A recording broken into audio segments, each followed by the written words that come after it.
पहले से मैं सियासत भी कर रहा हूँ और पीपल्स पार्टी को मैंने ख़ानदानी लेवल पे भुट्टो साहब के विज़न के लेवल पे भुट्टो साहब की शख्सियत की वजह से आज पीपल्स पार्टी में हूँ अल्हम्दुलिल्लाह। जो सियासत है मेरा जो इन फ्यूचर प्लानिंग है वो नज़रिया भुट्टो है। सबसे पहले तो आपको वेलकम करूंगा डिजिटल सिंध के प्लेटफॉर्म को, जो आपने टाइम दिया और आपने अपना खुसूसी टाइम आपने जो डिजिटल सिंध को दिया है, इसके लिए बहुत शुक्रिया अदा करूंगा आपका।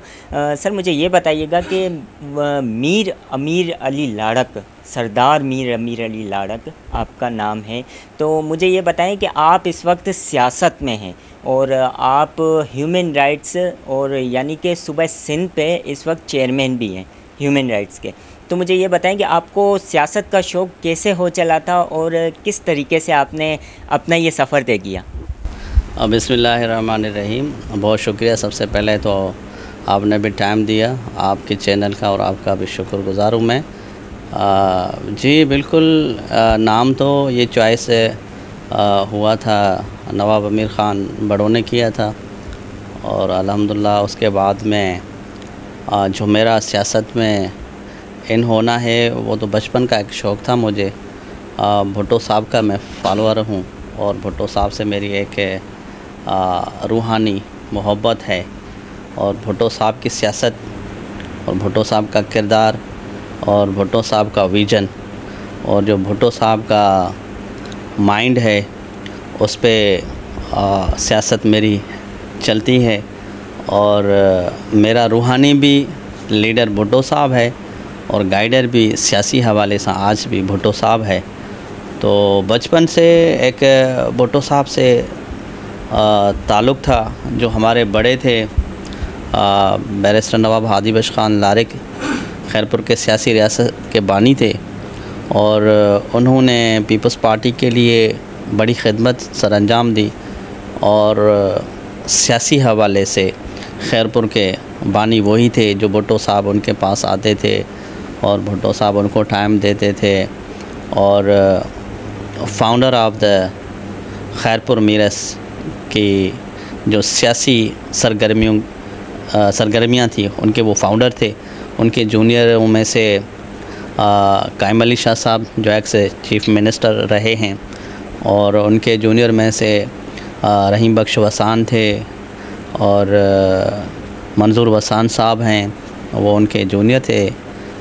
तो इस हवाले से एक ताल्लुक़ ख़ानदानी भी था सियासत से और बज़ाते ख़ुद जब हम स्टूडेंट्स थे पढ़ते थे तो भुट्टो साहब की ज़्यादातर हिस्ट्री से मैं मुतमईन रहा था और हमेशा भुट्टो साहब को पढ़ता था और जब न्यूज़ पे भी देखते थे तो हमेशा भुट्टो साहब की तकरीरें, भुट्टो साहब का विज़न और नज़रिया।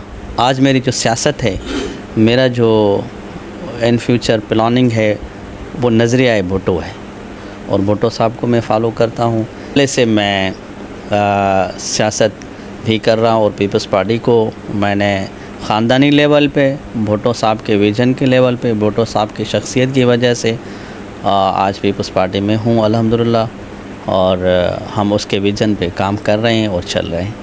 अच्छा सर, आपने कहा कि मैं भुट्टो साहब का एक विज़न लेकर चल रहा हूँ, यानी कि इससे ये ज़ाहिर होता है कि आप भुट्टो साहब के बड़े फ़ैन हैं और यानी कि उस वक्त देखा जाता था कि उस वक्त की जो स्पीचेस थी भुट्टो साहब की, वो उसमें एक दम था, उसमें जान थी उन स्पीचेस में और उसके अलावा स्पीचेस के अलावा जो उनका रोब था और उनका दबदबा था वो अपना ही एक मयार पैदा करता था।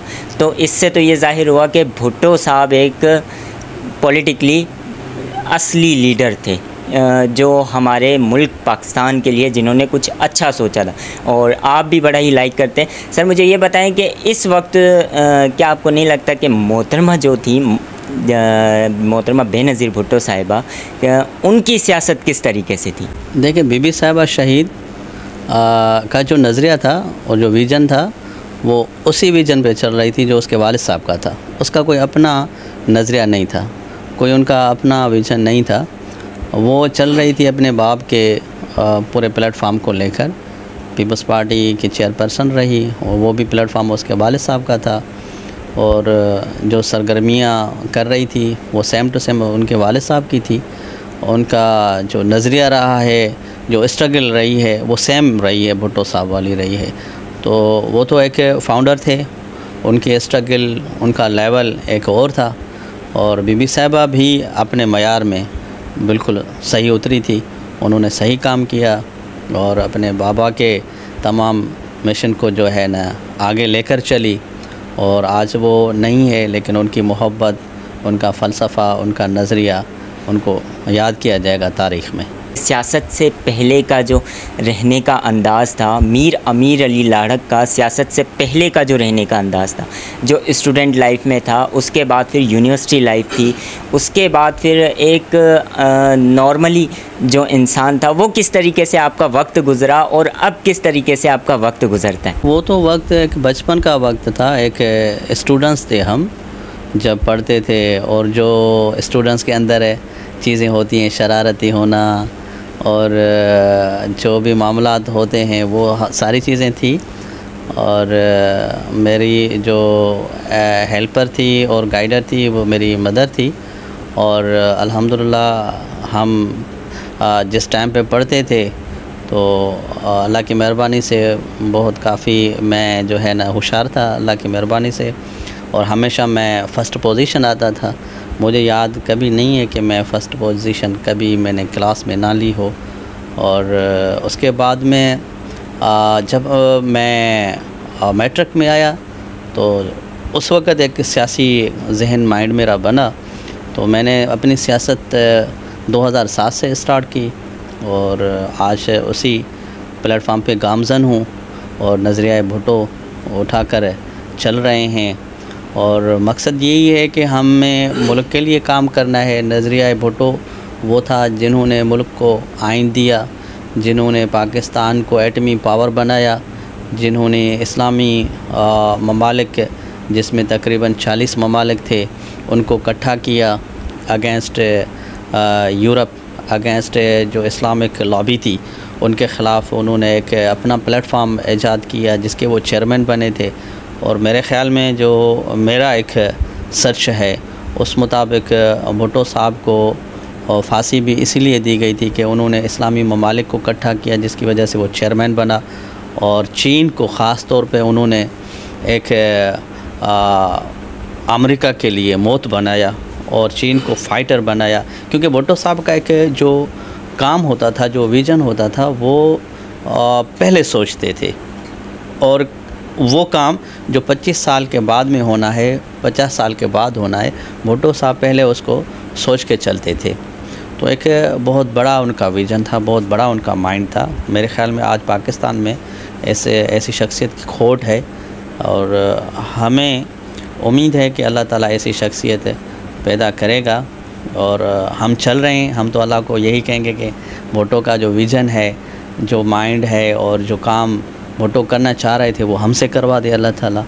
और हम क्योंकि उसी रास्ते पे गामज़न हैं, उसी फ़लसफ़े को मैंने उठाया है, तो इंशाअल्लाह ताला हम ज़रूर भुट्टो साहब के विज़न को कंप्लीट करेंगे। और भुट्टो साहब तो जो फांसी पे चढ़े वो इसी प्लानिंग पे चल रहे थे कि हमने अमेरिका को शिकस्त देना है, यूरोप को ख़त्म करना है, चीन को सामने ले आए। और भी भुट्टो साहब की बड़ी बड़ी खिदमत थी, जैसे मैंने आपको अर्ज़ की कि उन्होंने एटमी पावर बनाया, मुल्क को आइन दिया और बहुत सारी उनको अगर हम गिने तो काफ़ी हैं। तो हमारा यही मकसद है, इंशाअल्लाह ताला हम भुट्टो को फॉलो करेंगे और भुट्टो के विज़न को कंप्लीट करेंगे। अच्छा सर, आपने बड़ा ही खूबसूरत सा जवाब दिया है। मुझे ये बताइएगा कि आपका ताल्लुक़ बेसिकली कहाँ से है और आपने जो KG 1 से लेकर और अपनी कंप्लीट स्टडी यूनिवर्सिटी क्लियर की, वो कहाँ से क्लियर की और कौन कौन सी वो यूनिवर्सिटियाँ थी जो आपने क्लियर करते हैं? जी बिल्कुल, मेरा बैक में जो ताल्लुक़ है डिस्ट्रिक्ट खैरपुर मीरठ से है। और डिस्ट्रिक्ट खैरपुर मीरठ के अंदर एक तालका गंबट है, तो मेरा ताल्लुक़ वहाँ से ही है। और मैंने स्टडी तो KG 1 से स्टार्ट की और अल्हम्दुलिल्लाह फ़र्स्ट तो हमारे वहाँ इलाके में एक स्कूल था, मैंने वहाँ से स्टार्ट की। उसके बाद में फिर मैं मैंने। अच्छा, जहाँ से आपने फर्स्ट यानी जो KG1 से जो स्टार्ट किया, वो एक गवर्नमेंट स्कूल था या फिर प्राइवेटली स्कूल था वो? नहीं, वो गवर्नमेंट स्कूल था, हमारे इलाके का गवर्नमेंट स्कूल था।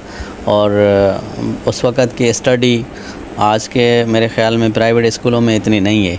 वो हमारे जो असातिज़ा थे वो बड़े कॉम्पिटेंट थे, मेहनती थे, उन्होंने बड़ी मेहनत करके हमें पढ़ाया। आज उनका बड़ा जो है ना हम मशकूर हैं और उनका रिज़ल्ट भी दे रहे हैं, खिदमत कर रहे हैं। तो मैंने स्टडी जो स्टार्ट की वो अपने गांव से स्टार्ट की और गवर्नमेंट का वो स्कूल था। उसके बाद में फिर मैं अपने थालके के एक जो है ना कॉलेज में मैंने एंटर की। उसके बाद में फिर मैंने जो है ना शाह लतीफ़ यूनिवर्सिटी खैरपुर से मैंने मास्टर की और उसके बाद में फिर अभी मैं PhD कर रहा हूँ जामिया कराची यूनिवर्सिटी से। तो इस हवाले से कुछ मैंने और भी तालीम की, जैसे कि इंजीनियरिंग हो गई और इस्लामिक पॉइंट ऑफ व्यू से मैंने कुछ और भी तालीम हासिल की। अल्लाह ने मुझे हाफिज़ कुरान भी बनाया और वो भी मुझे शौक़ था, मेरे वालदा का शौक़ था। तो इस हवाले से अभी तो मैं ख़ुद को स्टूडेंट ही समझ रहा हूँ। एक मेरी ये मसरूफ़ियत है मिनिस्ट्री ऑफ इमिग्रेशन के हवाले से भी है और मेरी एक और भी मसरूफ़ियत है पिंजरापुर ट्रस्ट के हवाले से, और भी कुछ मामलात गवर्नमेंट के हैं उसको मैं फ़ॉलो कर रहा हूँ। लेकिन उसके साथ साथ अभी भी स्टडी को मैंने नहीं छोड़ा है, किताबें भी हैं उनको भी स्टडी करता हूँ और इस्लामिक पॉइंट ऑफ व्यू से कुछ किताबें उनको भी देखता हूँ और जनरल नॉलेज के हवाले से भी उनको भी देखता हूँ, लॉ के हवाले से कुछ किताबें हैं उनको भी देखता हूँ। इदारों के जो मामलात हैं उन इदारों के हवाले से जो भी कुछ स्टडी करनी होती है उनको भी देखना पड़ता है। बिल्कुल अमीर साहब, आपका कहने का जैसे कि मकसद है कि इंसान की उम्र के साथ साथ उसका इल्म चलता रहेगा, क्योंकि इल्म का एंड नहीं होता है। तो सर मुझे ये बताइए कि आपके जो वालिद साहब थे वो किस बेसिकली शोबे से ताल्लुक़ रखते थे और वो खैरपुर मीरस में क्या थे, यानी कि खैरपुर मीरस में कोई पोस्टिंग हुई थी उनकी या फिर क्या थे वो?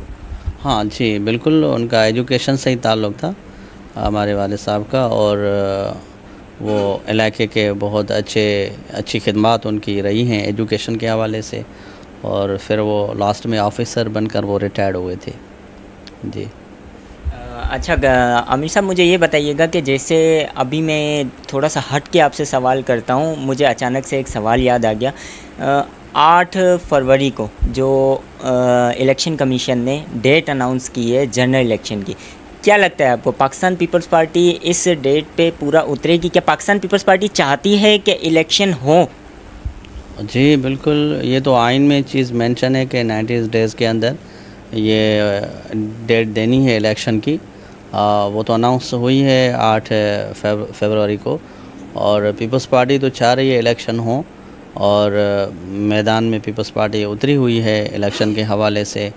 और इस इलेक्शन अनाउंसमेंट होने से पीपल्स पार्टी का आपने बिल्कुल सुना होगा बयान कि वो खुश है और वो इलेक्शन कराना चाहती है और इसके ऊपर इम्प्लीमेंटेशन भी कराना चाहती है। तो ज़रूर इलेक्शन होनी चाहिए आइन के मुताबिक, जो चीज़ें आइन में हैं हम भी चाहते हैं कि आइन की इम्प्लीमेंटेशन हो और वक्त पे इलेक्शन हो। और जितनी भी पार्टीज़ हैं पीपल्स पार्टी के अलावा नून लीग हैं, तहरीक इंसाफ हैं, MQM है, पाकिस्तान कुछ और जमायतें हैं, सबको मौका मिलना चाहिए। और लेकिन मौके मिलने के बाद जो भी पार्टी आती है मैं चाहता हूं कि वो मुल्क के लिए और कौम के लिए बेहतरीन अंदाज में, जो कुछ माजी में हो गया वो कुछ बुरा भी हुआ है, वो कुछ मुल्क के ख़िलाफ़ भी हुआ है, कौम के ख़िलाफ़ भी हुआ है। वो ख़िलाफ़ इसलिए हुआ है कि मुल्क तरक्की नहीं कर सका, उनके मामलात को सही नहीं चलाया गया, अवाम को सही फैसिलिटीज़ नहीं किया गया जिस तरह से करना चाहिए था। तो मैं चाहता हूं कि इन फ्यूचर अभी जो पार्टी आए तो माजी की तरह न बट भुट्टो की तरह, भुट्टो के मंशूर की तरह, जिस तरह से भुट्टो ने मुल्क को आगे किया, मुल्क आज भी भुट्टो का मकरूज़ है और भुट्टो के नज़रे का मकरूज़ है और भुट्टो की वजह से आज भी हमें इज़्ज़त मिलती है इंटरनेशनली प्लेटफार्म से। तो मैं चाहता हूँ कि जो भी पार्टी आए, मैं तो उम्मीद रखूँगा पीपल्स पार्टी आए और बिलावल भुट्टो साहब को मौका मिले और बिलावल भुट्टो साहब अपने नाना की तरह काम कर सके। और इंशाअल्लाह ताला अगर अल्लाह ने हमें भी मौका दिया तो हम भी भुट्टो के मंशूर को और भुट्टे के जो है ना नज़रिए को आगे करेंगे और मुल्क को दोबारा इस तरह से बनाएंगे जिस तरह से भुट्टो ने बनाया था। जी बिल्कुल नाजरीन, आपने सुना कि ये थे सरदार मीर अमीर लाड़क साहब, जो कि ज़िला सिंध के अपना सूबे सिंध के जो अपना चेयरमैन हैं ये अपना ह्यूमन राइट्स के। इसी के साथ अपने मेज़बान अली असगर को दीजिएगा इजाज़त। इंशाल्लाह किसी और प्रोग्राम में आपके साथ मुलाकात होगी। तब तक के लिए अल्लाह हाफ़िज़।